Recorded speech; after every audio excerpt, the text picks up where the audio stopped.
Bunyi itu, tit, tit, tit. Suara monoton dari mesin elektrokardiogram menjadi satu-satunya musik yang mengisi telingaku selama 2 minggu terakhir. Baunya selalu sama, campuran antiseptik yang menyengat, dingin AC yang menusuk tulang, dan aroma kematian yang mengintip malu-malu di setiap sudut ruangan icu anak ini. Aku, Alina, duduk di kursi plastik keras di samping ranjang kecil itu. Di sana, terbaring Daffa, putra semata wayangku yang baru berusia 6 tahun. Tubuh mungilnya tenggelam dalam lilitan selang dan kabel. Wajahnya yang dulu ceria, kini pucat pasi seperti kertas. Kanker otak. 2 kata yang merenggut tawar yang Daffa dan menggantinya dengan koma berkepanjangan. Daffa sayang, bangun, nak. Bunda di sini, bisikku serak. Tenggorokanku kering, air mataku rasanya sudah habis terkuras. Aku menggenggam jemari kecilnya yang terasa dingin. Tidak ada respon. Hanya dada kecilnya yang naik turun secara mekanis, dipompa oleh ventilator. Kulihat jam dinding. Pukul 22 malam. Suamiku, Bayu, belum juga datang. Sudah 3 hari Bayu tidak menampakkan batang hidungnya di rumah sakit. Setiap kali aku menelepon, alasannya selalu sama, pekerjaan. Halo, Mas? Aku mencoba menghubungi ponselnya lagi. Nada sambung terdengar lama sebelum akhirnya diangkat dengan nada suara yang terdengar terburu-buru dan sedikit terengah. Ya, Al? Kenapa lagi? Aku kan sudah bilang aku lembur, suara Bayu terdengar ketus di seberang sana. Mas, kondisi Daffa menurun tadi sore. Dokter bilang kita harus siap-siap untuk kemungkinan terburuk. Kamu nggak bisa kesini sebentar? Daffa butuh papanya, Mas? Suaraku bergetar menahan tangis. Hening sejenak. Lalu terdengar suara desah napas kasar. Alina, tolong dong ngertiin posisi aku. Aku kerja keras begini buat siapa? Buat bayar biaya rumah sakit Daffa yang selangit itu. Kalau aku nungguin di sana terus, siapa yang cari duit? Kamu kan cuma diam aja di situ. Hatiku mencelos. Cuma diam? Aku tidak tidur berhari-hari, menjaga buah hati kami yang sedang berjuang antara hidup dan mati, dan dia bilang aku cuma diam? Tapi Mas, ini anak kita. Udah ya, aku sibuk. Nanti kalau urusan proyek selesai, aku ke sana. Jangan telepon-telepon dulu, ganggu konsentrasi. Klik, sambungan terputus. Aku menatap layar ponsel yang gelap dengan pandangan nanar. Ada sesuatu yang berubah dari Bayu. Sejak Daffa sakit 3 bulan lalu, dia memang sibuk mencari uang tambahan. Tapi belakangan ini, dinginnya sikap Bayu melebihi dinginnya ruang icu ini. Tiba-tiba, ponselku bergetar lagi. Bukan Bayu, melainkan Bu Sarni, tetangga sebelah rumahku. Halo, Bu Sarni? Ada apa malam-malam? Tanyaku, mencoba menormalkan suara. Mbak Alina? Mbak masih di rumah sakit? Suara Bu Sarni terdengar ragu-ragu, setengah berbisik. Iya, Bu. Kenapa? Ada masalah di rumah? Lampu lupa dimatiin ya? Enggak, Mbak. Aduh, saya sebenarnya enggak enak mau ngomong. Tapi saya kasihan sama Mbak Alina. Jantungku berdegup kencang, tapi bukan karena takut soal rumah. Firasatku mengatakan ini sesuatu yang lebih menyakitkan. Kenapa, Bu? Ngomong aja. Itu, Mbak, sepupu Mbak Alina, si Rina yang janda itu. Rina? Kenapa Rina? Barusan saya lihat Rina masuk ke rumah Mbak Alina lagi. Bawa tas besar kayak mau nginep. Ini udah yang keempat kalinya minggu ini, Mbak. Dan, Mas Bayu ada di dalam. Lampu ruang tamu dimatiin, tapi mobil Mas Bayu ada di garasi. Duniaku seakan berhenti berputar. Rina, sepupuku sendiri. Anak dari kakak ibuku. Dia baru menjanda setahun lalu karena suaminya meninggal kecelakaan. Karena kasihan, aku sering membantunya. Bahkan saat Daffa mulai sakit, Rina sering menawarkan diri membantu mengurus rumah agar aku bisa fokus di rumah sakit. Mbak Alina? Mbak dengar saya? Saya dengar, Bu. Jawabku terbata. Mungkin Rina nganterin makanan buat Mas Bayu. Atau bantu beres-beres. Bu Sarni menghela napas panjang di ujung telepon. Mbak Alina, maaf ya. Ngantar makanan kok jam 10 malam? Terus kok paginya baru keluar? Kemarin saya lihat mereka berdua sarapan di teras, ketawa-ketawa. Mesra banget, Mbak. Nggak kayak sepupu, malah kayak pengantin baru. Air mata yang tadinya kering, kini menetes lagi. Kali ini bukan karena sedih, tapi karena rasa sakit yang menghunjam ulu hati. Panas. Perih. Makasih infonya ya, Bu, ucapku lirih sebelum menutup telepon. Aku menatap wajah Daffa yang damai dalam komanya. Nah, bisikku, mengusap pipinya yang tirus.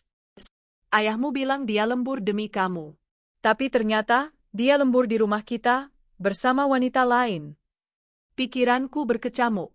Bayangan Rina yang tersenyum manis padaku minggu lalu saat menjenguk Daffa terlintas. Mbak Al yang sabar ya. Jangan mikirin rumah, biar Rina yang bantu Mas Bayu urus rumah. Mbak fokus aja sama Daffa. Ternyata kalimat itu punya makna ganda. Urus rumah, dan urus pemilik rumahnya. Rasa marah mulai membakar dadaku, tapi rasa tak berdaya lebih mendominasi. Aku tidak bisa meninggalkan Daffa sendirian dalam kondisi kritis begini untuk melabrak mereka.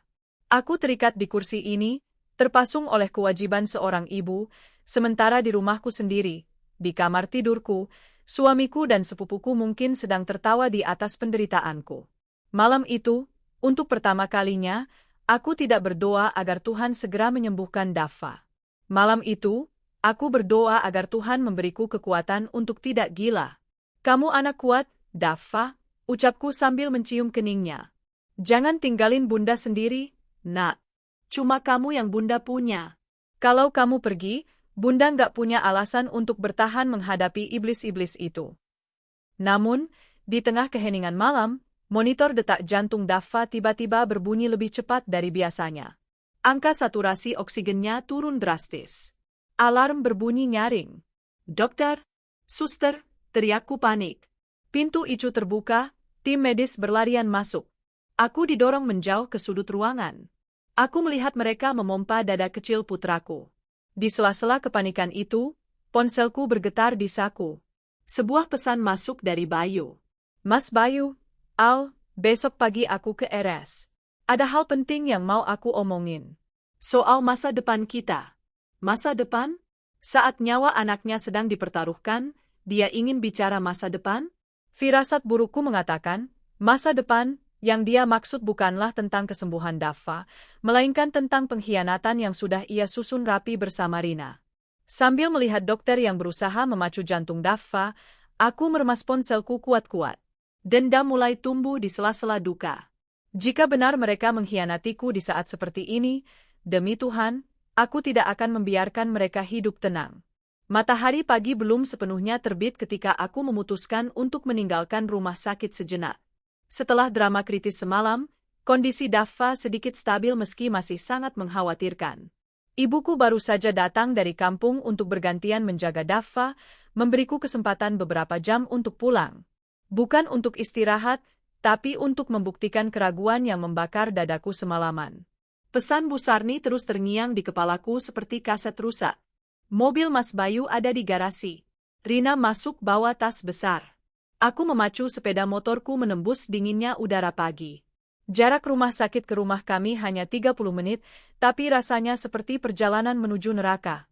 Sampai di depan pagar hitam rumah minimalis kami, aku berhenti. Benar kata Bu Sarni. Mobil Bayu terparkir rapi di garasi. Padahal semalam dia bilang lembur di proyek luar kota dan tidak bisa pulang. Jantungku berdegup kencang, seolah ingin melompat keluar dari rusuk.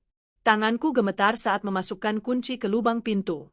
Pelan, sangat pelan, aku memutar gagang pintu. Klik. Pintu terbuka. Hening. Aroma itu langsung menyambutku.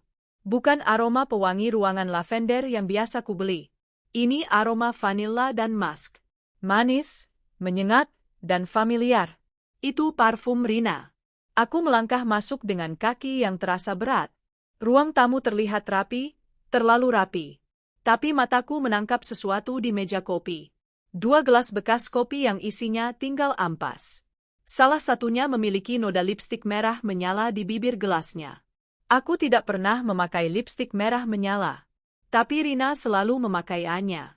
Katanya, itu warna keberuntungannya. Mas Bayu, panggilku pelan. Suaraku tercekat.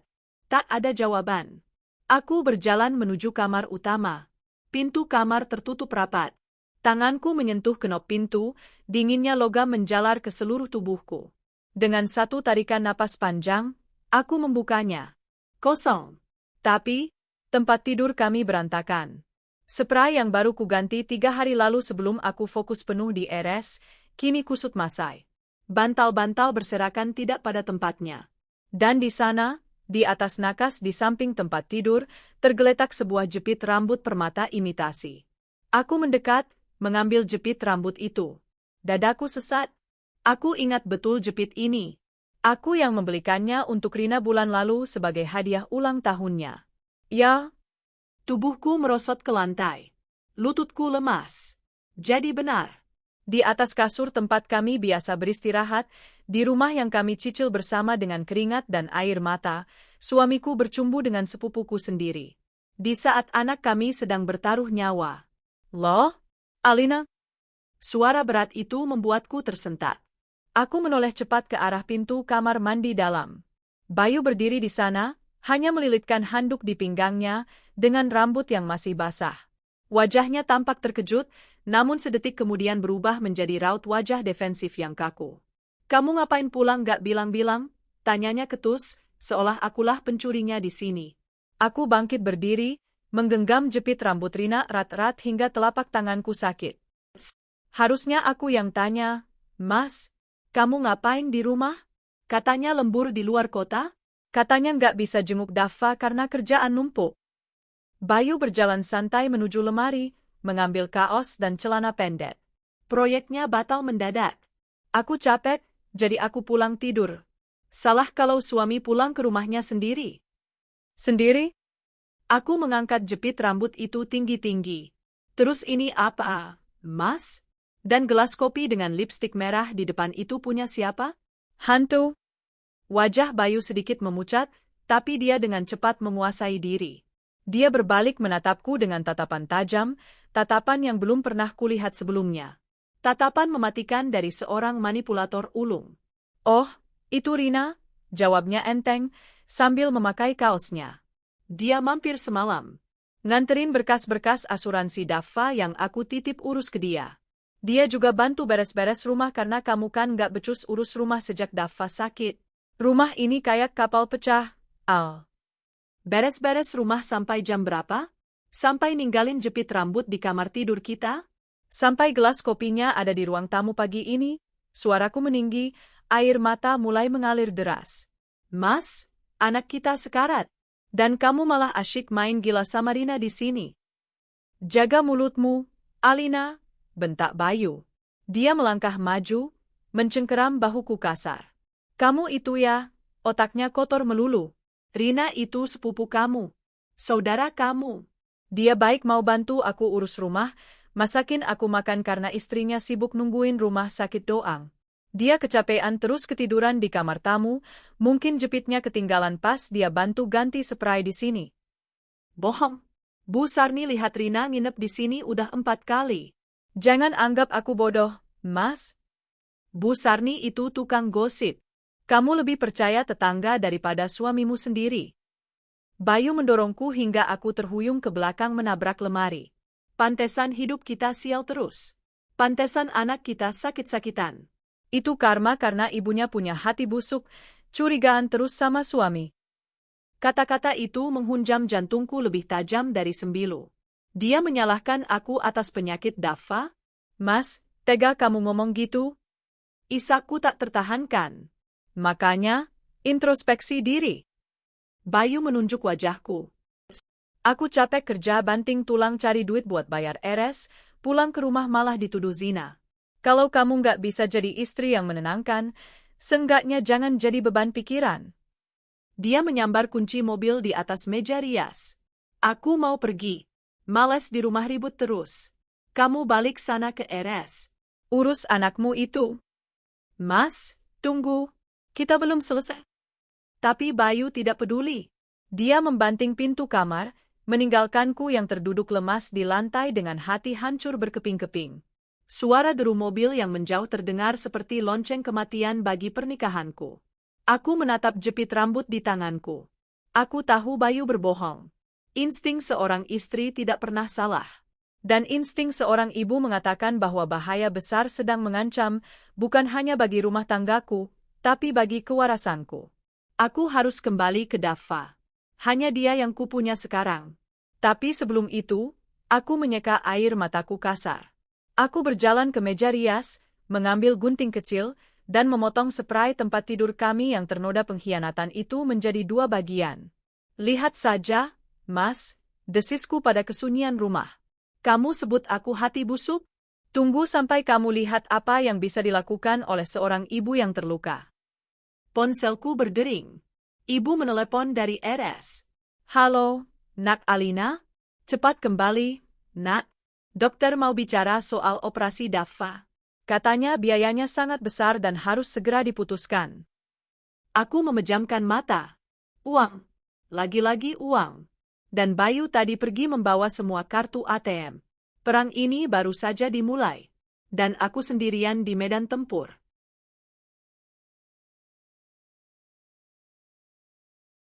Aku memacu motorku kembali ke rumah sakit dengan kecepatan gila. Pikiranku terbelah antara rasa sakit hati dikhianati dan ketakutan kehilangan Daffa. Angin pagi menampar wajahku, tapi itu tak sebanding dengan tamparan kenyataan yang baru saja kuterima di rumahku sendiri. Sesampainya di lobi rumah sakit, aku langsung berlari menuju ruang tunggu Icu. Di sana, ibuku duduk dengan wajah cemas, meremas ujung kerudungnya. Bu, bagaimana Daffa? Tanyaku dengan napas memburu. Ibu menatapku dengan mata berkaca-kaca. Dokter tadi cari kamu, Al. Katanya tekanan di otak Daffa meningkat. Harus segera operasi pemasangan selang untuk mengeluarkan cairan. Kalau tidak... Suara ibu tercekat, tak sanggup melanjutkan. Biayanya, Bu? Berapa biayanya? 50 juta, Al. Harus disetor uang mukanya sekarang juga minimal 20 juta supaya Daffa bisa masuk ruang operasi. Pihak administrasi sudah menanyakan dari tadi. 20 juta. Aku meraba tasku. Dompetku kosong. Kartu ATM tabungan kami, kartu gaji Bayu, semuanya dibawa kabur oleh Bayu tadi pagi. Di tanganku hanya ada uang pecahan 50.000 sisa belanja kemarin. Ya? Aku terduduk di kursi tunggu, menjambak rambutku sendiri frustrasi. Mas Bayu bawa semua uangnya, Bu. Dia bawa semua kartunya. Coba telepon suamimu lagi, Nak. Ini nyawa cucu ibu. Ibu mengguncang bahuku panik. Dengan tangan gemetar, aku mendial nomor Bayu. Sekali, 2 kali, 3 kali. Tidak diangkat. Panggilanku dialihkan. Angkat, Mas. Angkat, teriakku pada ponsel. Orang-orang di koridor menatapku iba, tapi aku tak peduli. Harga diriku sudah tidak ada artinya dibanding nyawa anakku. Tepat saat aku hendak membanting ponsel, sosok itu muncul dari ujung lorong. Bayu berjalan santai dengan kemeja rapi yang sudah digantinya, bukan kaos yang tadi dipakainya di rumah. Wajahnya segar, rambutnya tersisir rapi dengan minyak rambut yang mengkilap. Kontras sekali dengan penampilanku yang kusut, mata bengkak, dan bau keringat. Aku langsung berlari menghampirinya, mencengkeram kerah kemejanya. Mana uangnya? Mana kartu ATM-nya? Daffa harus operasi sekarang, Mas. Dia butuh 20 juta sekarang juga, teriakku histeris. Bayu melepaskan cengkeramanku dengan kasar. Dia menepis tanganku seolah aku ini kuman. Pelan-pelan dong. Malu dilihat orang, desisnya, merapikan kerah bajunya. Malu kamu bilang? Anakmu mau mati di dalam sana karena nggak ada biaya, dan kamu masih mikirin malu. Air mataku tumpah lagi. Mas, tolong kasih aku kartunya. Nanti kita ribut lagi di rumah. Sekarang tolong selamatkan Daffa dulu. Bayu menatapku datar. Dia menarik tanganku, menyeretku menjauh dari ibu dan kerumunan orang, menuju sudut koridor yang sepi dekat tangga darurat. Dengar, Al, ucapnya dingin. Uang tabungan kita nggak cukup. Gaji aku juga bulan ini udah kepakai buat bayar cicilan mobil dan rumah. Bohong. Tabungan Daffa masih ada 30 juta. Aku tahu itu. Udah kepakai, potong Bayu cepat. Kepakai buat apa? Bayu diam sejenak, lalu menatap mataku tajam. Buat modal usaha Rina. Duniaku runtuh untuk kedua kalinya hari ini. Apa? Kamu kasih uang pengobatan anak kita buat selingkuhanmu? Dia bukan selingkuhan. Dia mitra bisnis, elak Bayu, meski matanya menyiratkan kebohongan. Dan lagian, itu uang aku yang cari. Hak aku mau pakai buat apa? Itu uang buat Daffa, Mas. Kamu benar-benar iblis. Aku hendak memukul dadanya, tapi dia menangkap pergelangan tanganku. Dengerin dulu, bentaknya. Aku bisa usahakan uang 20 juta itu sekarang juga. Aku bisa pinjam ke kantor atau jual mobil kalau perlu. Tapi ada syaratnya. Aku terdiam. Syarat? Di saat nyawa anak kami di ujung tanduk, dia mengajukan syarat? Apa? Tanyaku lirih. Bayu menarik napas panjang, lalu menghembuskannya perlahan. Dia menatapku lurus-lurus, tanpa rasa bersalah sedikitpun.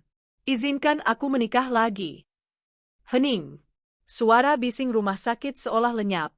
Yang terdengar hanya detak jantungku yang menghantam telinga. Aku menatap pria di depanku ini. Pria yang kunikahi 7 tahun lalu.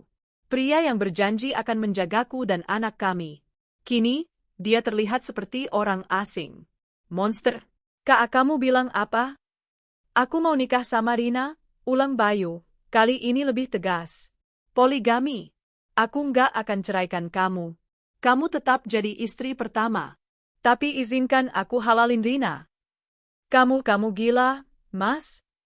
Aku mundur selangkah, menggeleng tak percaya. Daffa lagi sekarat, Mas. Anak kita lagi berjuang napas di dalam sana, dan kamu minta izin kawin lagi? Di mana hati nuranimu? Justru itu, Al?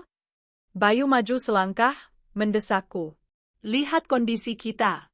Kamu tiap hari di rumah sakit, ngurusin Daffa yang gak tahu kapan sembuhnya. Rumah berantakan, aku gak ada yang ngurus. Bajuku gak disetrika, makanku beli terus. Aku butuh istri yang bisa ngurus aku. Aku di sini demi anak kamu, Bayu, teriakku. Iya, aku tahu. Makanya, biar kamu fokus urus Daffa, biar Rina yang urus aku dan rumah. Rina mau kok jadi istri kedua? Dia sayang sama Daffa, dia juga sayang sama aku. Ini solusi terbaik, Alina. Win-win solution. Solusi matamu. Aku meludahi wajahnya. Kamu cuma mau melegalkan zinahmu kan? Kamu jadikan penyakit Daffa sebagai alasan buat nafsu bejatmu. Bayu mengusap wajahnya yang terkena ludahku dengan rahang mengeras. Matanya menyala marah. Oke. Kalau kamu nggak mau kasih izin, nggak masalah, ucapnya dengan nada mengancam yang rendah. Tapi jangan harap aku keluarin 1 sen pun buat operasi Daffa. Silakan cari uang 20 juta itu sendiri. Jual aja ginjalmu kalau laku. Bayu berbalik badan, hendak pergi. Kakiku lemas. Ancaman itu nyata.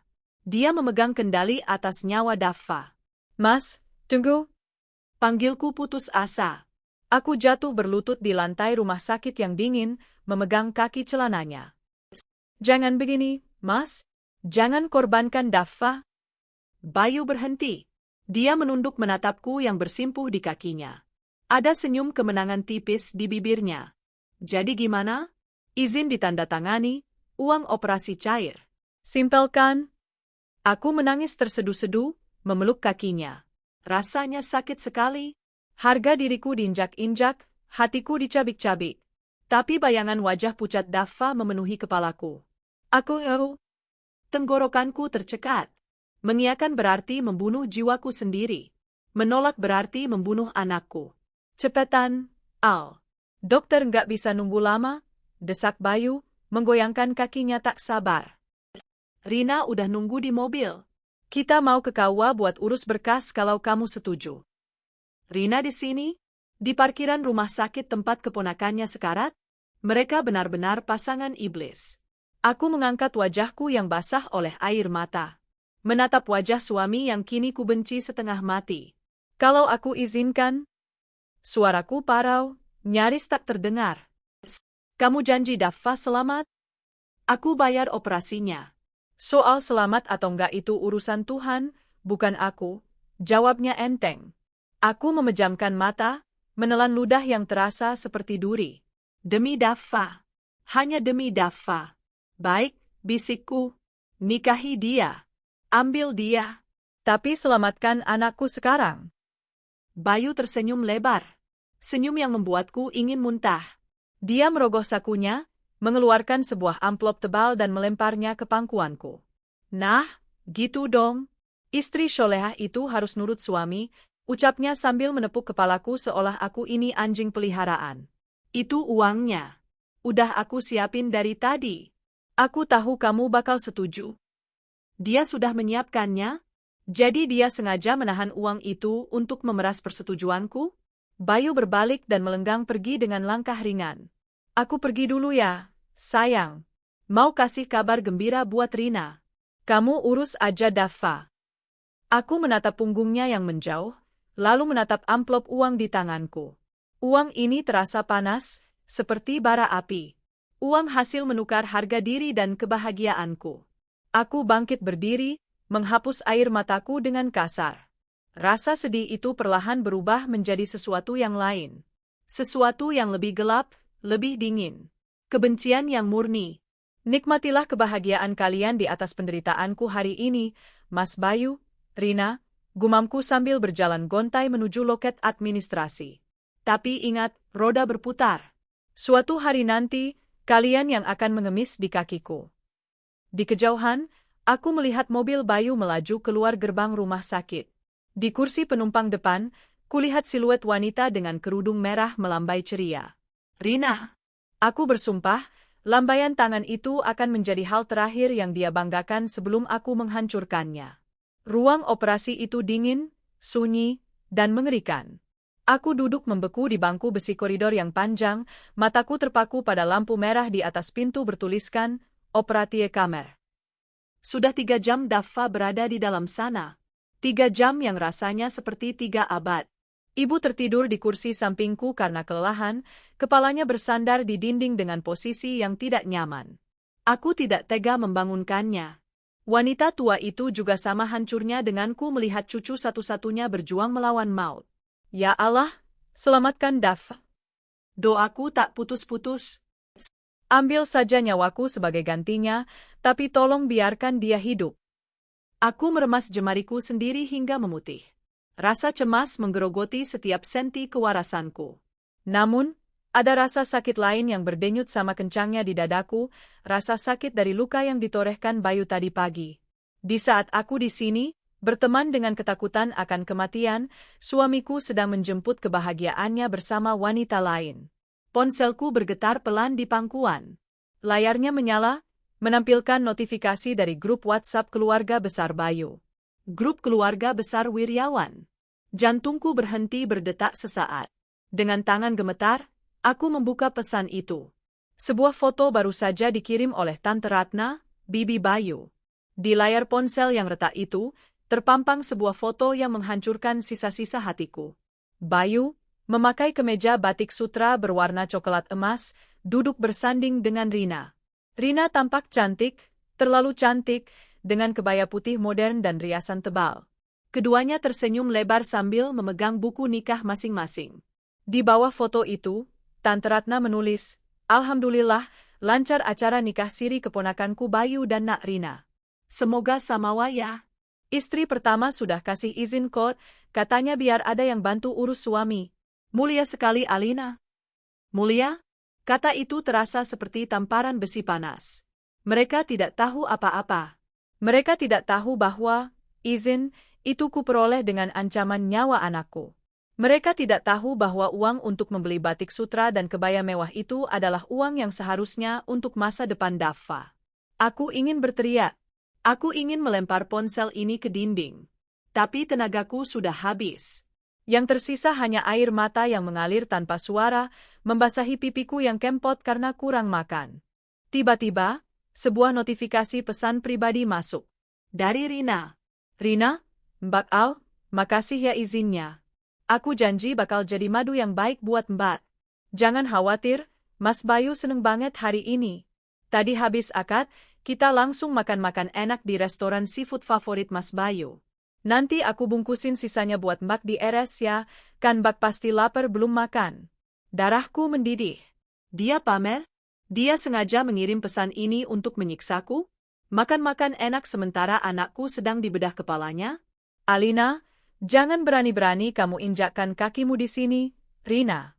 Dan jangan bawa makanan sisa zinah kalian untuk aku.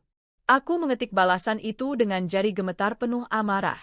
Tapi belum sempat aku menekan tombol kirim, pintu ruang operasi terbuka. Seorang dokter bedah keluar dengan masker yang masih menggantung di leher. Jas putihnya terdapat sedikit bercak darah. Aku langsung melompat bangun, melupakan Rina, melupakan Bayu. Dokter, bagaimana anak saya? Tanyaku, suaraku serak hampir hilang. Dokter itu menatapku dengan sorot mata yang sulit diartikan. Dia menghela napas panjang sebelum melepas topi operasinya. Ibu Alina? Suaranya rendah dan berat. Operasinya berjalan lancar untuk pemasangan selangnya. Cairan di otaknya sudah kami keluarkan. Alhamdulillah. Kakiku lemas saking leganya. Terima kasih, dokter. Terima kasih. Kata, tapi, itu menghentikan rasa syukurku seketika. Tapi kondisi Daffa sangat lemah, Bu. Kankernya sudah menyebar lebih cepat dari dugaan kami. Jantungnya sempat berhenti 2 kali selama operasi tadi. Sekarang dia dalam kondisi koma yang sangat dalam. Kami sudah memasang semua alat penunjang hidup semaksimal mungkin. Dokter itu menatapku iba. Saya harus jujur, Bu. Harapan hidupnya sangat tipis. Mungkin hanya hitungan jam atau hari. Sebaiknya ibu kumpulkan keluarga terdekat. Daffa butuh doa dan kehadiran orang tuanya di saat-saat terakhirnya. Duniaku gelap seketika. Hitungan jam? Aku, Daffaku yang lucu, yang selalu minta digendong saat hujan, yang cita-citanya ingin jadi pilot, akan pergi dalam hitungan jam? Dokter pasti salah. Aku menggeleng kuat-kuat. Daffa kuat, Dok. Dia anak kuat. Kami sudah berusaha semampu kami, Bu. Sisanya ada di tangan Tuhan. Dokter itu menepuk bahuku pelan lalu berlalu pergi. Aku ambruk ke lantai. Tangisanku pecah, meraung-raung di lorong rumah sakit yang sepi itu. Ibu terbangun kaget dan langsung memelukku, ikut menangis histeris saat aku memberitahu kabar itu. Daffa, nak, jangan tinggalin Bunda, teriakku frustrasi. Di saat aku meraung memeluk lutut di lantai dingin rumah sakit, ponselku kembali bergetar. Mas Bayu, Al, malam ini aku nggak bisa ke RS ya. Aku mau nemenin Rina, kasihan dia capek habis acara tadi. Lagian Daffa kan udah operasi, udah aman kan? Kabarin aja kalau ada apa-apa. Aku menatap pesan itu dengan pandangan kabur. Aman? Anak kami sedang menunggu ajal, dan dia bilang aman? Dia lebih memilih menemani istri barunya yang capek, duduk di pelaminan, daripada menemani anaknya yang sedang berjuang di ambang maut. Saat itu juga, rasa cintaku pada Bayu resmi mati. Terkubur bersama harapan kesembuhan Daffa. Aku menghapus air mata di pipi. Aku berdiri tegak, meski kakiku gemetar. Aku tidak akan membalas pesan Bayu. Aku tidak akan memberitahunya bahwa Daffa sedang kritis. Biar dia bersenang-senang dengan dosa-dosanya. Biar dia tertawa di atas penderitaan kami. Jika Daffa harus pergi malam ini, aku ingin dia pergi dengan tenang di pelukanku, tanpa mendengar suara ayahnya yang pengkhianat. Bu, ucapku pada ibu yang masih sesenggukan. Ayo kita masuk. Kita temani Daffa. Kita bacakan Yasin. Cuma kita yang Daffa punya sekarang. Aku melangkah masuk ke ruang Icu, meninggalkan dunia luar yang kejam. Di dalam sana, di balik bunyi monitor yang semakin lemah, aku berjanji satu hal pada tubuh kecil yang terbaring tak berdaya itu. Pergilah dengan tenang, nak, jika memang itu takdirmu. Tapi Bunda bersumpah, setiap tetes air matamu dan setiap detik rasa sakitmu, akan Bunda bayar lunas kepada mereka yang menelantarkanmu. Jam dinding menunjukkan pukul 2.15 dini hari. Suasana Icu begitu hening, seolah malaikat maut sedang mengendap-endap masuk, mencari jiwa yang siap dibawa pulang. Aku duduk di samping ranjang Daffa, memegang buku Yasin kecil yang sudah lusuh. Suaraku serak, namun aku memaksakan diri melantunkan ayat-ayat suci. Hanya ini yang bisa kulakukan. Dada Daffa naik turun dengan irama yang tidak beraturan. Monitor di sampingnya menampilkan garis grafik yang semakin lemah dan lambat. Saturasi oksigennya terus menurun, angka di layar berubah dari 80, 75, lalu 70. Ibu tertidur di kursi sudut dengan sisa air mata di pipinya. Aku tidak tega membangunkannya. Dia sudah terlalu lelah menangis seharian. Tiba-tiba, tubuh Daffa tersentak. Tit, tit, tit. Bunyi monitor berubah menjadi lebih cepat dan nyaring. Alarm peringatan berkedip merah. Daffa? Sayang? Aku meletakkan buku Yasin dan menggenggam tangannya. Tangannya sedingin es. Mata Daffa yang selama ini tertutup rapat, perlahan terbuka sedikit. Dia menatapku. Tatapan itu, tatapan kosong namun penuh arti.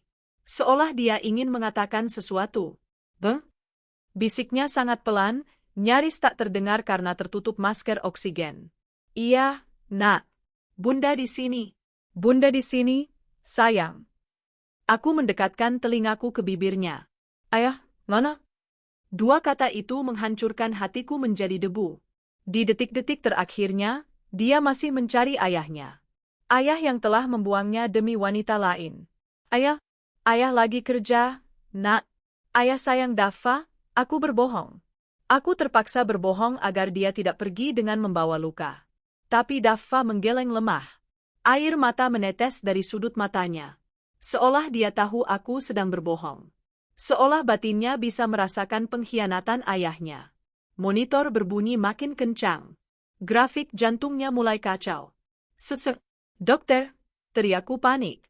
Sebelum dokter datang, dengan tangan gemetar aku meraih ponselku. Aku harus mencoba menghubungi Bayu sekali lagi. Ini permintaan terakhir anaknya. Kutekan nomor Bayu. Tersambung. 1 detik. 2 detik. Telepon diangkat. Halo, Mas. Cepat ke sini. Daffa sadar, dia cari kamu. Dia kritis, Mas. Teriakku tanpa basa-basi. Namun, bukan suara Bayu yang menjawab. Melainkan suara wanita yang terdengar manja dan serak, suara orang yang baru bangun tidur. Aduh, Mbak Alina, ini jam berapa sih? Suara Rina terdengar kesal. Jangan ganggu dulu dong. Mas Bayu lagi tidur capek banget habis, lembur, sama aku. Terdengar suara kekahan kecil di ujung sana. Hatiku rasanya ditikam ribuan jarum. Rina, demi Tuhan, bangunkan Bayu. Anaknya mau meninggal. Dia cari papanya, jeritku histeris. Halah, drama banget sih Mbak. Tadi siang juga bilangnya kritis, taunya masih hidup kan? Udah Mas Bayu butuh istirahat.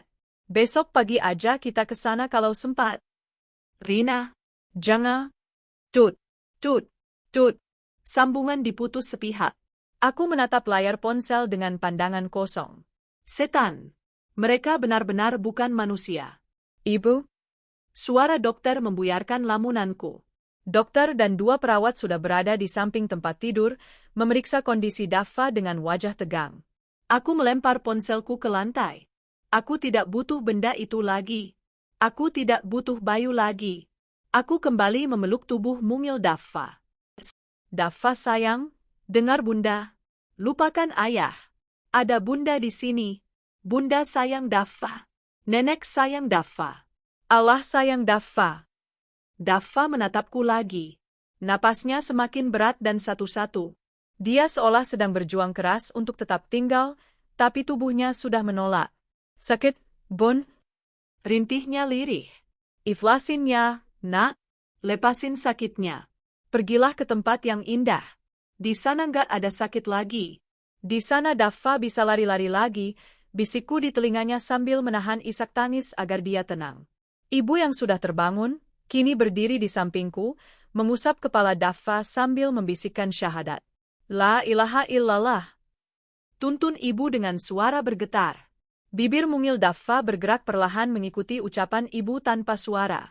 Detik berikutnya, dia menarik napas panjang. Sangat panjang. Matanya menatap lurus ke atas, seolah melihat sesuatu yang indah menjemputnya. Dan kemudian, hembusan napas itu berhenti. Dada kecilnya tidak lagi bergerak. Bunyi panjang yang memekakkan telinga memenuhi ruangan. Garis di monitor berubah menjadi garis lurus tanpa henti. Dokter memeriksa nadi di leher dan pergelangan tangan Daffa. Dia melihat jam tangannya, lalu menunduk dalam. Innalillahi wa inna ilaihi raji'un, ucap dokter pelan. Waktu kematian, pukul 2.25. Dunia seketika senyap. Tidak ada lagi harapan. Tidak ada lagi rasa sakit.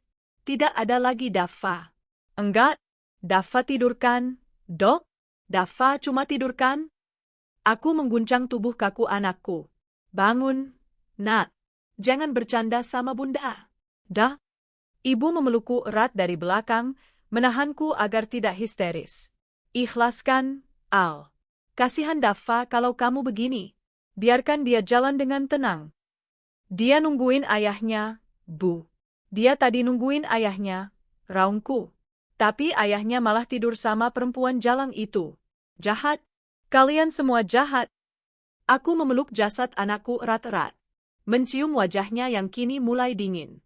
Bau khas minyak telon yang biasa kupakaikan padanya bercampur dengan bau obat-obatan menjadi aroma perpisahan yang menyakitkan.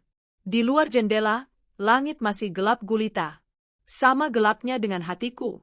Di saat yang sama, mungkin di seberang sana, Bayu sedang tertidur lelap dalam pelukan hangat Rina, bermimpi indah setelah melampiaskan nafsunya.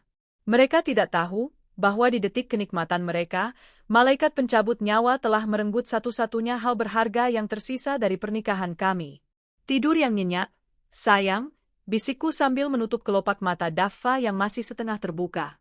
Bunda janji, kematianmu tidak akan sia-sia. Aku berdiri perlahan, menghapus air mataku. Wajahku yang sembab kini berubah menjadi dingin dan keras. Rasa sakit yang luar biasa ini telah membunuh Alina yang lama, Alina yang lembut, penurut, dan pemaaf. Malam ini, bersamaan dengan hilangnya nyawa Daffa, lahir sosok Alina yang baru. Sosok yang tidak akan berhenti sebelum melihat Bayu dan Rina hancur sehancur-hancurnya. Suster, panggilku datar pada perawat yang sedang membereskan selang infus. Tolong urus jenazahnya. Dan tolong jangan beritahu suami saya dulu sampai semuanya selesai. Biarlah dia tahu saat dia datang nanti dengan senyum palsunya. Biarlah dia merasakan penyesalan seumur hidup karena tidak ada di samping anaknya saat sakaratul maut. Itu akan menjadi hukuman pertamanya. Pagi itu, langit Jakarta berwarna abu-abu, seolah turut berduka mengiringi kepergian Daffa. Di rumah duka, suasana hening, hanya terdengar isak tangis tertahan dari beberapa kerabat dan tetangga yang mulai berdatangan. Aku duduk di samping jasad Daffa yang sudah dimandikan dan dikafani. Wajahnya begitu tenang, seolah dia hanya sedang tertidur panjang. Aku tidak menangis. Air mataku sudah kering. Yang tersisa hanyalah kekosongan yang menganga lebar di dadaku. Mbak Alina, yang tabah ya, bisik Bu Sarni sambil mengusap punggungku. Matanya bengkak, dia sangat menyayangi Daffa. Iya, Bu. Terima kasih, jawabku datar. Jam dinding menunjukkan pukul 8 pagi. Pemakaman dijadwalkan pukul 9. Dan Bayu masih belum datang. Sejak kejadian di telepon semalam, aku mematikan ponselku. Aku tidak ingin mendengar suara mereka. Aku ingin waktu terakhirku bersama Daffa tidak ternoda oleh kehadiran mereka. Tapi aku tahu, cepat atau lambat, dia akan muncul. Benar saja. Terdengar suara mobil berhenti di depan rumah dengan rem mendecit. Pintu depan terbuka kasar. Alina, apa-apaan ini? Kenapa bendera kuning? Suara Bayu menggelegar di ruang tamu, memecah keheningan rumah duka. Para pelayat menoleh kaget. Bayu berdiri di ambang pintu, wajahnya pucat pasi, matanya merah. Entah kurang tidur atau baru bangun. Di belakangnya, Rina mengekor, masih dengan riasan sisa semalam yang sedikit luntur, namun berusaha memasang wajah sedih yang terlihat palsu. Bayu menerobos kerumunan pelayat, langkahnya gontai saat melihat sosok kaku yang terbungkus kain kafan di tengah ruangan. Daffa? Suaranya bergetar hebat.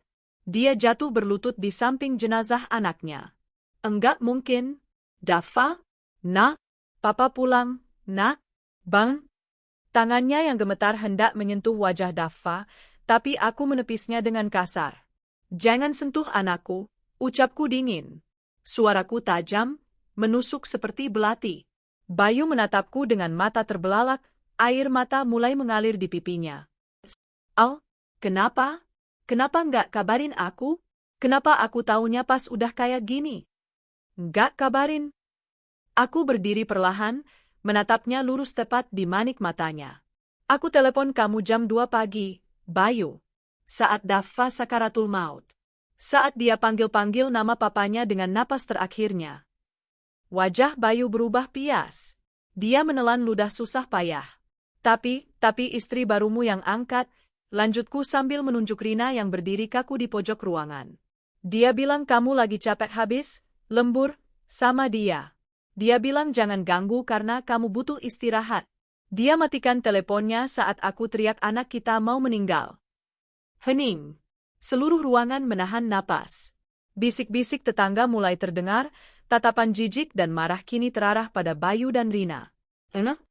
Bayu menoleh ke arah Rina dengan tatapan tak percaya. Kamu bilang itu cuma telepon iseng.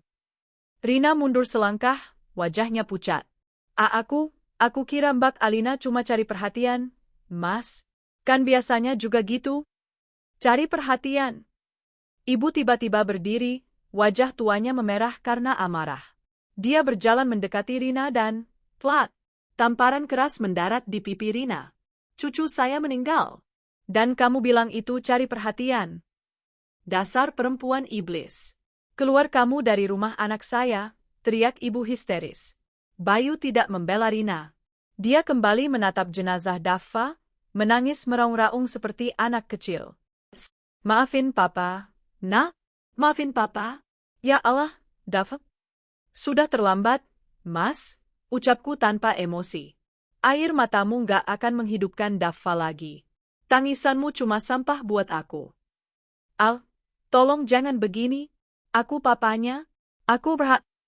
Kamu kehilangan hakmu saat kamu lebih memilih tidur dengan pelakor itu daripada menemani anakmu yang sekarat. Potongku tajam. Sekarang minggir. Daffa mau dimakamkan. Jangan hambat jalannya menuju surga. Prosesi pemakaman berjalan dengan suasana yang mencekam. Bayu ikut menggotong keranda, air matanya tak henti mengalir. Tapi aku bisa melihat setiap orang yang hadir menatapnya dengan pandangan menghakimi. Kabar tentang pernikahan sirinya dan penolakannya datang saat Daffa kritis sudah menyebar cepat lewat mulut Bu Sarni dan tetangga lainnya. Di pemakaman, saat tanah merah mulai menutup liang lahat, aku merasa sebagian jiwaku ikut terkubur di sana. Daffa sudah tenang. Dia tidak sakit lagi. Setelah semua selesai dan pelayat mulai pulang, tinggallah aku, Ibu, Bayu, dan Rina yang berdiri canggung di dekat gerbang makam. Bayu mendekatiku, matanya bengkak. Dia mencoba meraih tanganku. Al, kita pulang ya. Kita bicarakan ini baik-baik di rumah. Aku tahu aku salah, aku hilaf. Kita mulai lagi dari awal ya? Demi kenangan Daffa. Aku menarik tanganku, menatapnya dengan tatapan kosong. Pulang? Tanyaku. Rumah itu bukan rumahku lagi.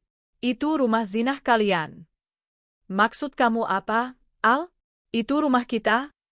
Ceraikan aku. Dua kata itu meluncur mulus dari bibirku. Tegas. Tanpa keraguan. Bayu ternganga. Apa? Cerai? Al, kamu lagi emosi. Jangan ngomong gitu. Kita baru aja kehilangan anak, masa kita mau pisah juga? Justru karena Daffa sudah nggak ada lagi alasan buat aku bertahan sama laki-laki pengkhianat kayak kamu, jawabku. Daffa adalah satu-satunya benang yang mengikat kita. Sekarang benang itu putus. Selesai. Tapi aku cinta sama kamu, Al. Rina itu cuma apa? Cuma pelampiasan? Cuma pembantu? Potong Rina yang tiba-tiba bersuara, tidak terima. Mas Bayu janji mau adil. Kita baru nikah sehari, Mas. Diam kamu, bentak Bayu pada Rina. Aku tertawa hambar melihat pertengkaran mereka. Menyedihkan. Dengar, Bayu, ucapku tenang namun mematikan. Aku kasih kamu dua pilihan. Kamu talak aku sekarang di depan makam anak kita, atau aku yang gugat cerai ke pengadilan dengan bukti perselingkuhan dan penelantaran anak. Kalau aku yang gugat, aku pastikan karirmu hancur, namamu busuk, dan kamu nggak akan punya muka lagi buat hidup di kota ini. Bayu gemetar. Dia tahu aku tidak main-main. Dia melihat api kemarahan yang dingin di mataku, api yang siap membakar segalanya. Pikirkan lagi. 1. Hitungku. 2. Bayu menunduk, bahunya merosot kalah. Dia tahu dia tersudut. 3. Oke, seru Bayu frustrasi. Dia menarik napas panjang, menatapku dengan pandangan nanar. Saya, Bayu Pradana, menjatuhkan talak 1 kepada istri saya, Alina. Selesai.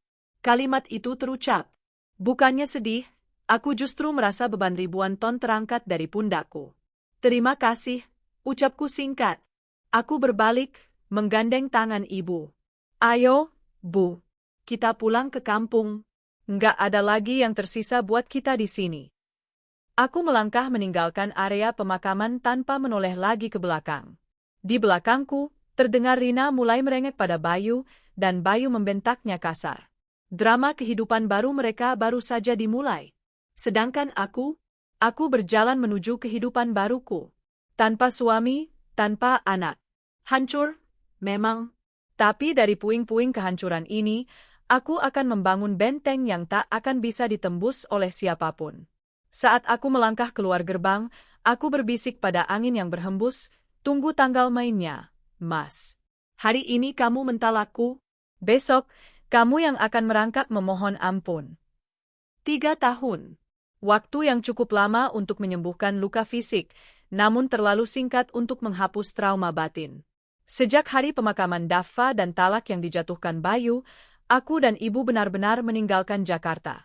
Kami kembali ke desa kecil di Jawa Tengah, tempat kelahiran ibu. Kami tidak membawa apa-apa selain baju di badan dan hati yang hancur. 6 bulan pertama adalah neraka bagiku. Aku sering terbangun tengah malam, memanggil nama Daffa, mencari sosok kecilnya di sampingku. Aku juga sering melamun, menatap kosong ke arah persawahan, membayangkan bagaimana Daffa berlarian di sana jika ia masih hidup. Enduk, makan dulu, bujuk ibu setiap hari dengan sabar, menyuapiku seperti anak kecil. Hingga suatu sore, aku melihat ibu duduk di teras sambil memijat kakinya yang bengkak. Ibu sudah tua, tapi dia masih harus bekerja serabutan membantu tetangga mengupas bawang demi memberiku makan karena aku terlalu sibuk mengasihani diri sendiri. Saat itulah, tamparan realita menghantamku. Aku tidak bisa begini terus. Daffa sudah tenang di surga, tapi ibu masih hidup di sini, bersamaku. Aku tidak boleh membiarkan ibu menderita di masa tuanya. Dan aku punya janji yang belum lunas, membuat Bayu dan Rina menyesal. Bu, ucapku hari itu dengan suara parau yang sudah lama tidak kugunakan. Alina mau kerja? Alina mau jualan?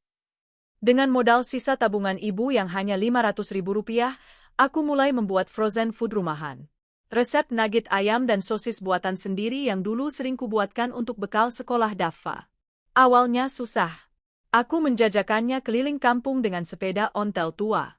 Ditolak, diremehkan, dibilang janda gila oleh sebagian orang yang tahu masa laluku.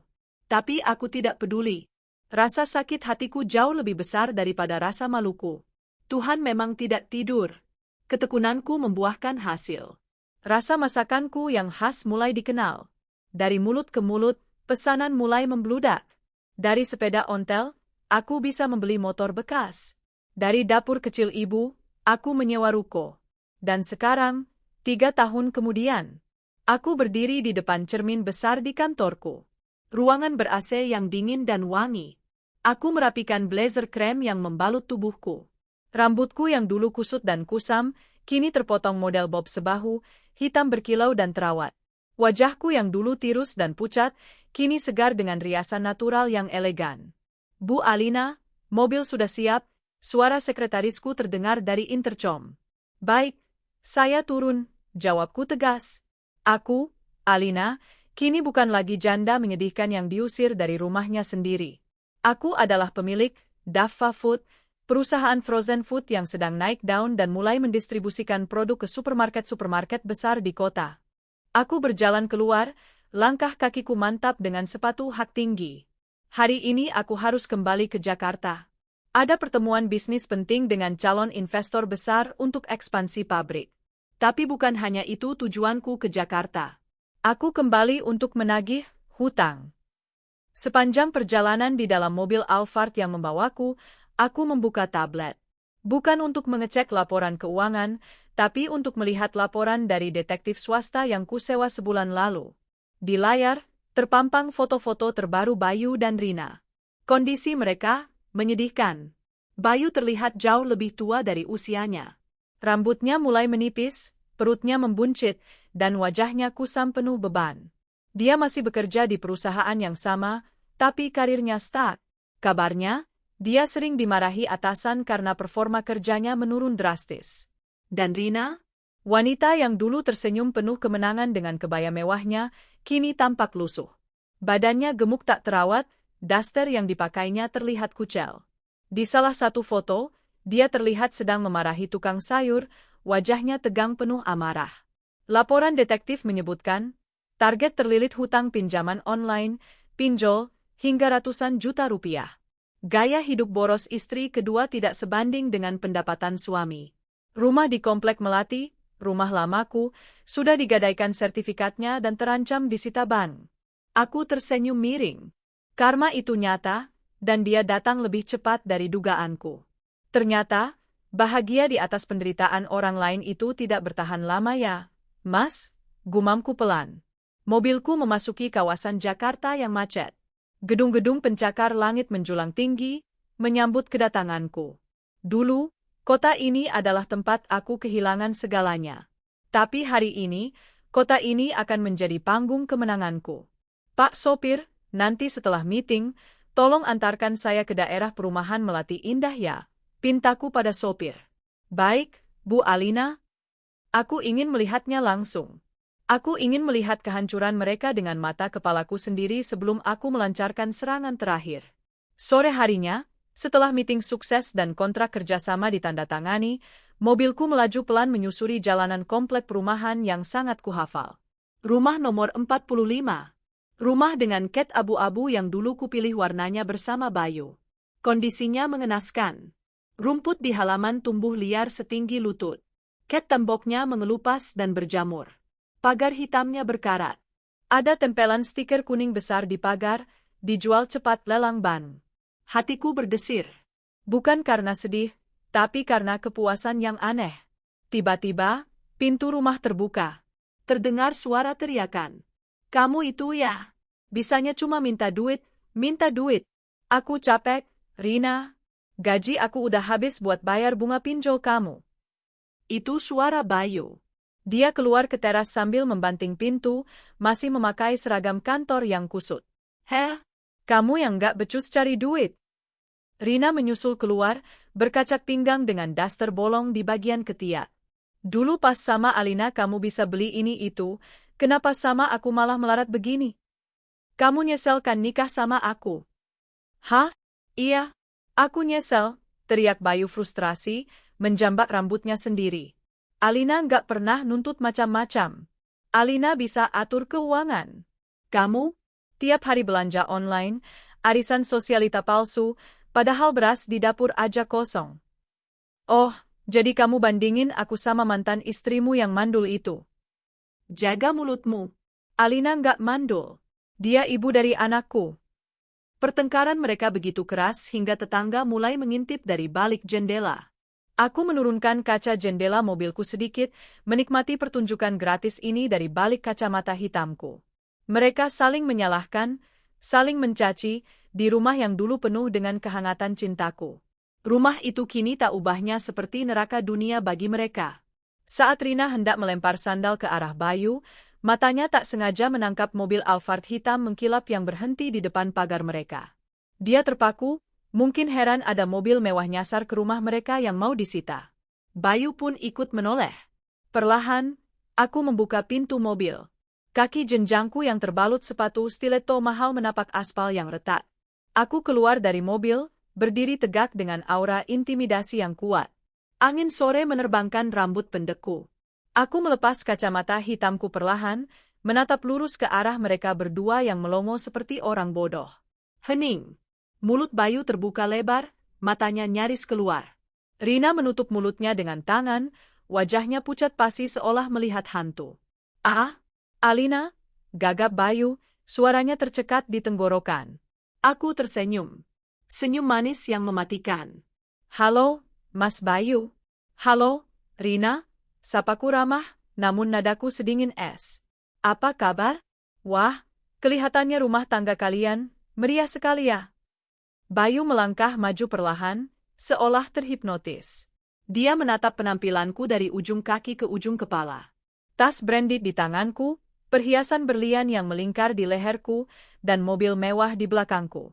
Dia pasti tidak percaya bahwa wanita elegan di depannya adalah mantan istrinya yang dulu ia buang seperti sampah. Al, ini beneran kamu? Bisik Bayu, matanya berkaca-kaca. Ada penyesalan yang terpancar jelas di sana, bercampur dengan kekaguman dan keserakahan. Iya, Mas. Ini aku. Alina yang kamu bilang, beban, dan nggak becus urus diri, 3 tahun lalu, jawabku tajam. Mbak Alina? Rina mencicit, nyalinya ciut seketika melihat perbedaan kasta kami yang kini bagaikan bumi dan langit. Aku dengar rumah ini mau dilelang Ban, tanyaku santai sambil menunjuk stiker di pagar. Bayu menunduk malu, wajahnya merah padam. Iya, Al. Kami lagi ada masalah sedikit.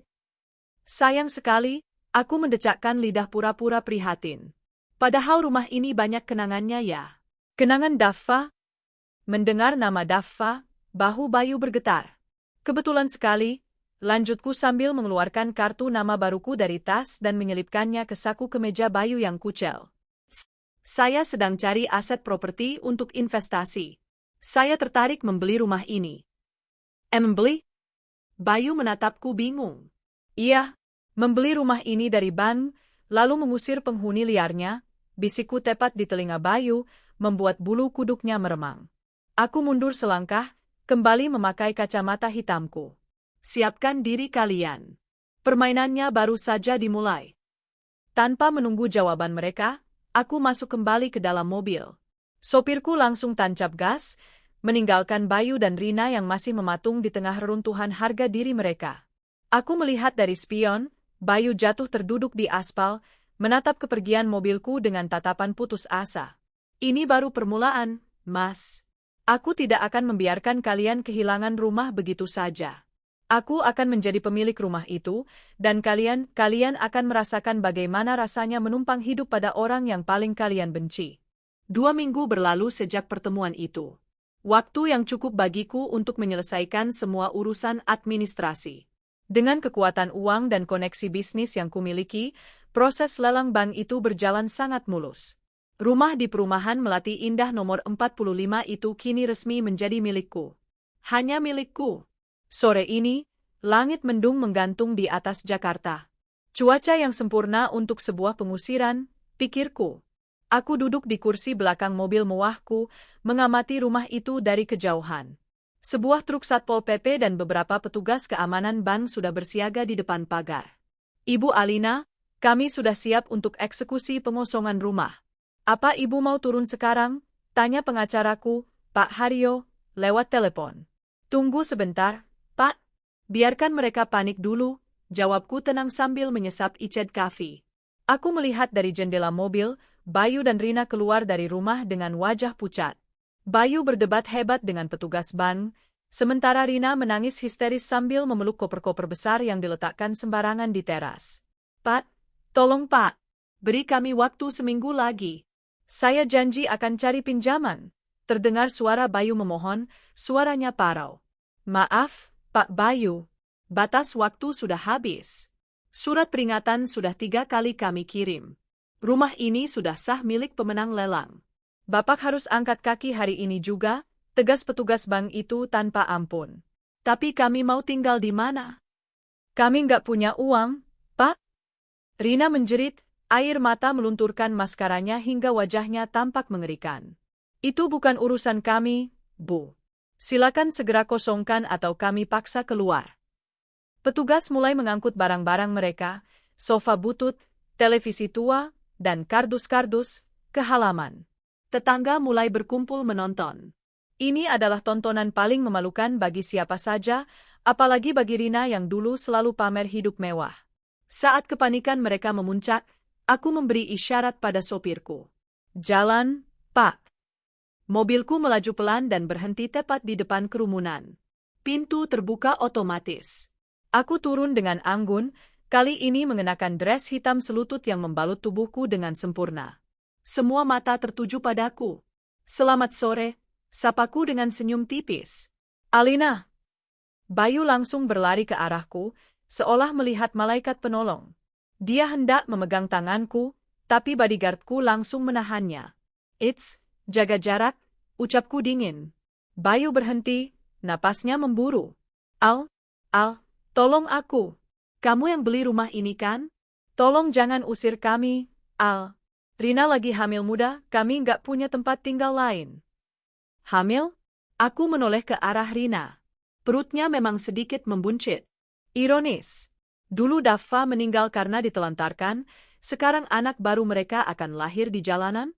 Oh, selamat ya, ucapku datar. Tapi apa urusannya denganku?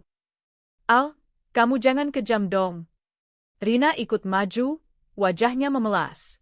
Kamu kan kaya sekarang. Rumah ini kecil buat kamu. Biarin kami tinggal di sini ya. Kami janji bakal bayar sewa kalau Mas Bayu udah gajian. Bayar sewa? Aku tertawa kecil. Tawa yang membuat mereka merinding. Kalian punya hutang pinjol ratusan juta, gaji Bayu minus setiap bulan, dan kalian mau bayar sewa ke aku? Jangan mimpi. Wajah mereka jatuh. Harapan terakhir mereka pupus. Aku menggantung kalimatku sengaja. Sebenarnya aku butuh orang untuk merawat rumah ini. Aku berencana menjadikan rumah ini sebagai mes untuk karyawan gudangku. Tapi sayang, belum ada yang siap. Mata Bayu berbinar lagi. Kami bisa rawat rumah ini, Al. Kami boleh tinggal di sini kan? Aku berjalan mendekati mereka, menatap mata Bayu lekat-lekat. Boleh, jawabku. Alhamdulillah. Makasih, Al. Kamu emang baik banget, seru Bayu girang. Rina pun tampak lega luar biasa. Tunggu dulu, aku belum selesai, potongku tajam. Kalian boleh tinggal di sini. Tapi bukan sebagai pemilik, bukan juga sebagai penyewa. Lalu sebagai apa? Tanya Rina bingung. Sebagai pembantu, jawabku singkat. Hening. Suasana mencekam. Apa? Rina melongo. Aku butuh tukang kebun untuk mengurus halaman yang sudah kayak hutan ini, dan pembantu untuk membersihkan rumah. Kebetulan pembantuku yang lama resign, jelasku santai sambil memeriksa kuku-kuku jariku yang terawat. Kalau kalian mau tinggal di sini, itu syaratnya. Kalian tidur di pavilion belakang, bekas kamar pembantu. Rumah utama dikunci dan hanya boleh dibuka kalau aku datang. Kalian dilarang keras menyentuh kamar utama dan kamar Daffa. Alina, kamu gila ya? Teriak Rina tidak terima. Masa aku disuruh jadi babu di rumahku sendiri? Aku lagi hamil? Rumah aku, Rina. Bukan rumahmu lagi, koreksiku tegas. Dan kalau kamu keberatan, silakan angkat kaki sekarang. Gerbang terbuka lebar. Silakan tidur di kolong jembatan dengan perut besarmu itu. Aku menunjuk ke arah jalan raya. Rina terdiam, bibirnya gemetar. Dia menatap Bayu, berharap suaminya membela. Tapi Bayu hanya menunduk. Dia tahu realitanya. Mereka tidak punya uang sepeser pun. Kartu kredit diblokir, motor sudah ditarik liasing. Pilihan mereka hanya dua, jadi gelandangan atau jadi pembantu di rumah mantan istri. Mas, kamu diam aja, isak Rina. Bayu menelan ludah pahit. Kita nggak punya pilihan, Rin. Bagus, ucapku puas. Keputusan yang bijak. Aku memberi kode pada Pak Haryo. Dia menyerahkan sebuah map berisi dokumen kontrak. Tanda tangan di sini. Ini kontrak kerja kalian. Tidak ada gaji. Upah kalian adalah tempat tinggal gratis dan makan 2 kali sehari, lauknya terserah aku, ucapku kejam. Dan ingat, kalau kalian melanggar satu aturan saja, atau mencoba mencuri barang sekecil apapun, aku akan penjarakan kalian detik itu juga. Dengan tangan gemetar dan air mata bercucuran, Bayu mengambil pulpen itu. Dia menandatangani harga dirinya di atas kertas itu. Rina pun menyusul dengan terisak-isak. Aku tersenyum menang. Selamat bekerja, ucapku. Oh ya, Rin. Tolong bersihkan toilet kamar mandi utama sekarang. Aku mau pakai nanti malam. Pastikan kinclong, ya. Jangan sampai ada noda sedikit pun, seperti noda dosamu. Aku melenggang masuk ke dalam rumah yang kini terasa sangat luas dan dingin itu. Malam itu, aku duduk di sofa ruang tamu yang mewah, sofa baru yang kupesan khusus. Di luar, hujan turun deras. Aku bisa melihat dari jendela, Bayu sedang mengangkat kardus-kardus mereka ke paviliun belakang yang sempit dan bocor. Rina terlihat mengepel lantai teras dengan wajah penuh dendam. Aku menyesap teh hangatku. Rasanya nikmat sekali. Tapi ini belum berakhir. Keesokan harinya, aku membawa ibu datang. Ibu terkejut melihat Bayu sedang menyapu halaman dengan seragam tukang kebun berwarna oranye dan Rina yang sedang menjemur pakaian. Loh, itu? Ibu menunjuk mereka dengan tangan gemetar. Iya, Bu. Mereka sekarang kerja sama kita, jawabku lembut sambil menggandeng tangan ibu. Bayu melihat ibu. Dia langsung berhenti menyapu, wajahnya merah padam karena malu. Dia dulu menantu yang sok kuasa, yang sering membentak ibu. Sekarang, dia berdiri dengan sapu lidi di tangan, menunduk tak berani menatap mata mantan mertuanya. Bu? Sapa Bayu lirih. Ibu menatapnya lama, lalu menggeleng pelan. Dunia memang berputar ya, Nak Bayu. Dulu kamu usir anak saya, sekarang kamu numpang di rumah anak saya. Kata-kata ibu sederhana, tapi menusuk tepat di ulu hati. Hari-hari berikutnya menjadi neraka bagi mereka, dan surga bagiku. Setiap pagi, sebelum berangkat ke kantor, aku akan melakukan inspeksi. Aku akan memeriksa debu di lemari dengan jari telunjukku. Rina, ini masih kotor, bentakku sengaja. Kamu niat kerja nggak sih? Bersihkan ulang. Rina hanya bisa menahan amarah sambil mengelap ulang meja itu. Matanya menyala penuh kebencian, tapi dia tidak berani melawan karena ancaman, tidur di jalanan, selalu menggantung di lehernya. Suatu hari, aku pulang kantor lebih awal dan membawa tamu. Bukan sembarang tamu. Aku mengundang Tante Ratna dan beberapa kerabat Bayu yang dulu menghinaku di grup WhatsApp. Aku mengadakan acara syukuran rumah baru. Mereka datang dengan wajah canggung, terkagum-kagum melihat kesuksesanku. Dan betapa terkejutnya mereka saat melihat siapa yang menyajikan minuman. Loh, Rina? Bayu? Seru Tante Ratna kaget saat Rina keluar dari dapur membawa nampan berisi sirup, memakai celemek kumal. Wajah Rina merah padam, dia ingin sekali menghilang di telan bumi. Bayu bersembunyi di belakang dapur, tidak berani keluar. Iya, Tante, jawabku santai sambil mempersilakan tamu duduk. Kasihan mereka luntang-lantung banyak hutang. Jadi aku tampung di sini. Hitung-hitung sedekah. Ya ampun, Alina kamu baik banget ya, puji Tante Ratna, meski matanya melirik sinis ke arah Rina. Emang dasar nggak tahu diri ya mereka. Udah dikasih hati minta jantung dulu. Aku melihat Rina menangis di dapur sambil mencuci gelas. Hatinya hancur berkeping-keping dipermalukan di depan keluarga besarnya sendiri. Inilah pembalasan yang sesungguhnya. Bukan membunuh mereka, tapi membiarkan mereka hidup dalam kehinaan setiap detiknya. Membiarkan mereka melihat kesuksesanku dari sudut pandang seorang pelayan. Namun, di tengah kepuasanku, ada satu hal yang menggangguku. Malam itu, saat aku hendak tidur di kamar utama, aku mendengar suara isak tangis dari arah kamar Daffa. Pintu kamar itu selalu terkunci rapat, aku memegang satu-satunya kunci. Tapi suara itu nyata. Aku berjalan mendekat, menempelkan telinga ke pintu. Maafin Papa, Nak. Papa kangen.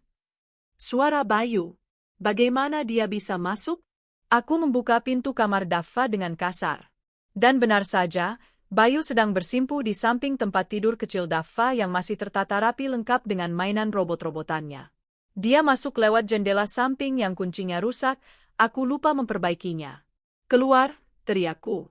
Bayu menoleh, wajahnya basah oleh air mata. Dia memeluk bantal kecil Daffa erat-erat. Al, baunya masih ada, bau Daffa masih ada di bantal ini. Racau Bayu.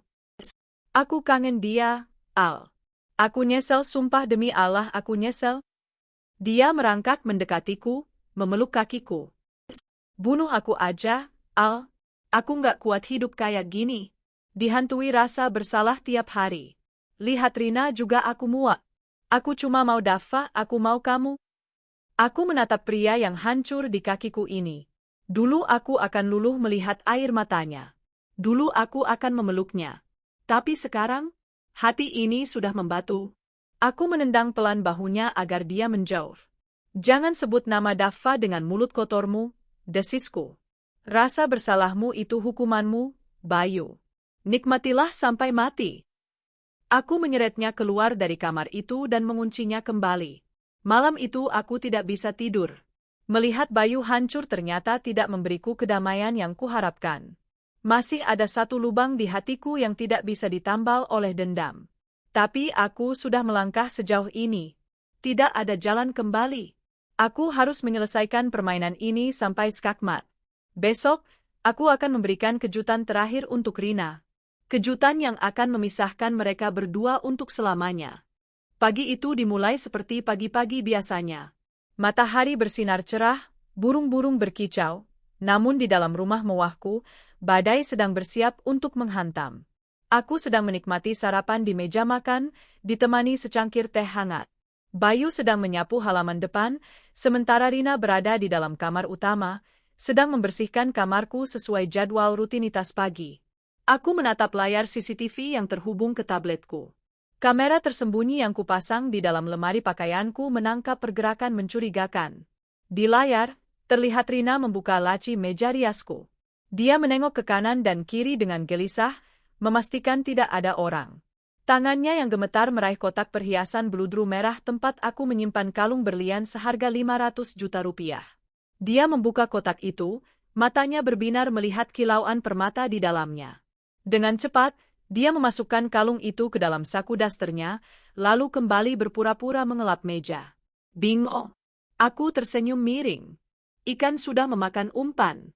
Aku membiarkannya selesai, bekerja.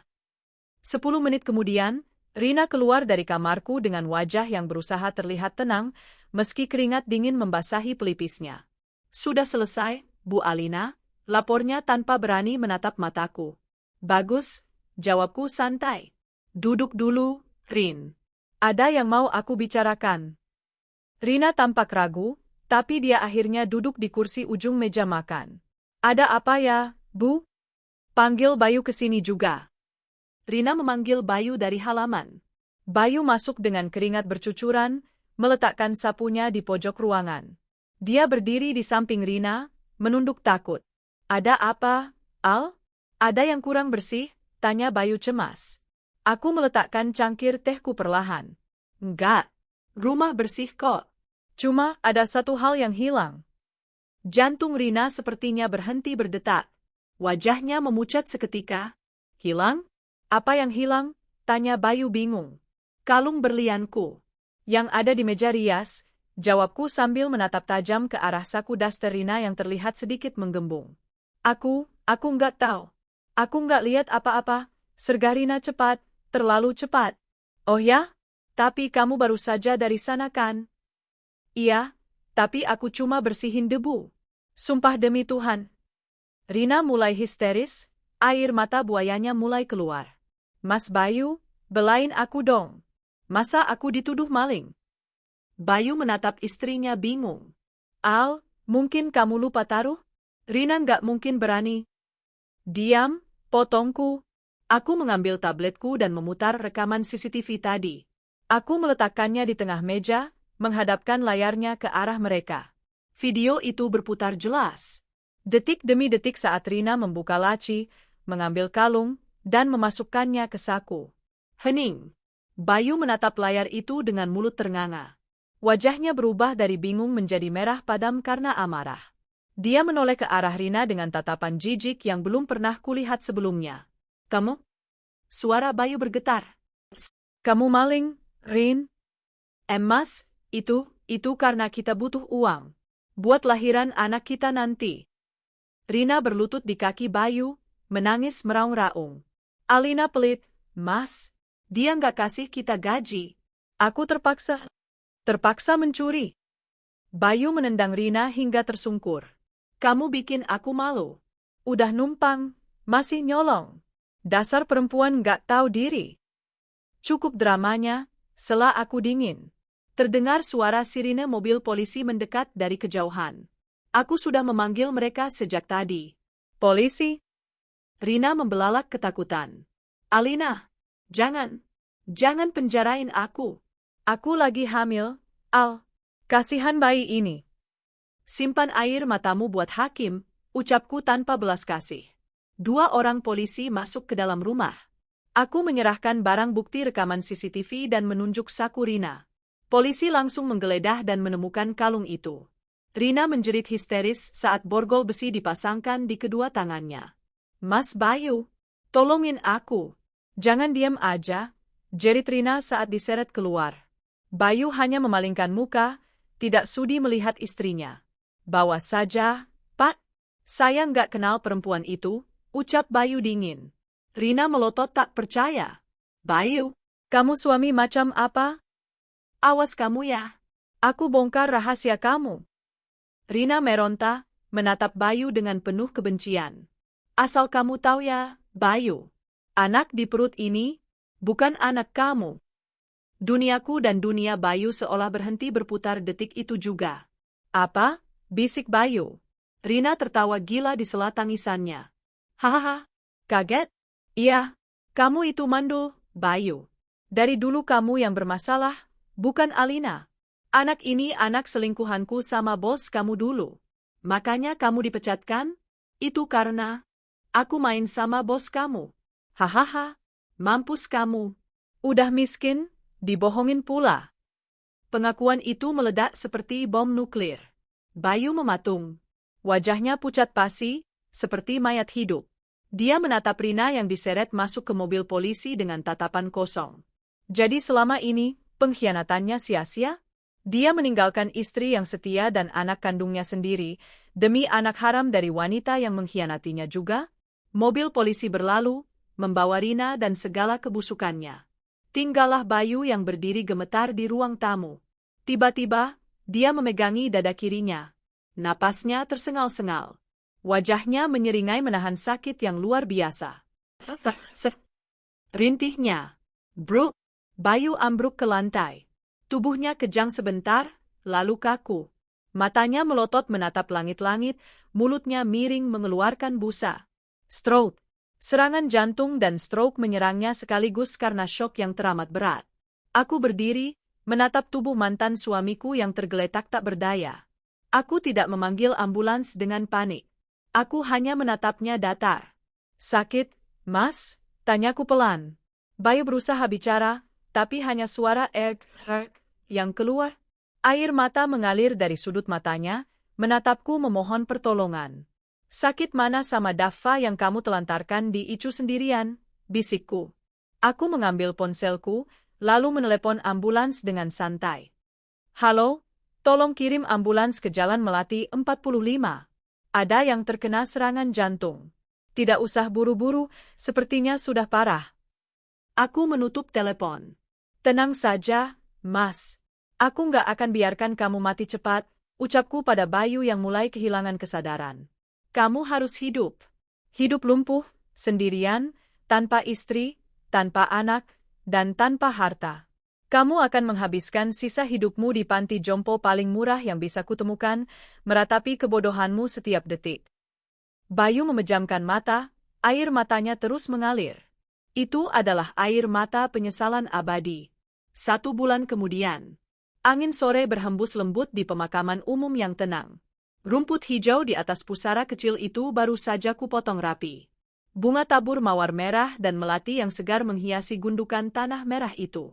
Nisan itu bertuliskan, Muhammad Daffa Wiryawan.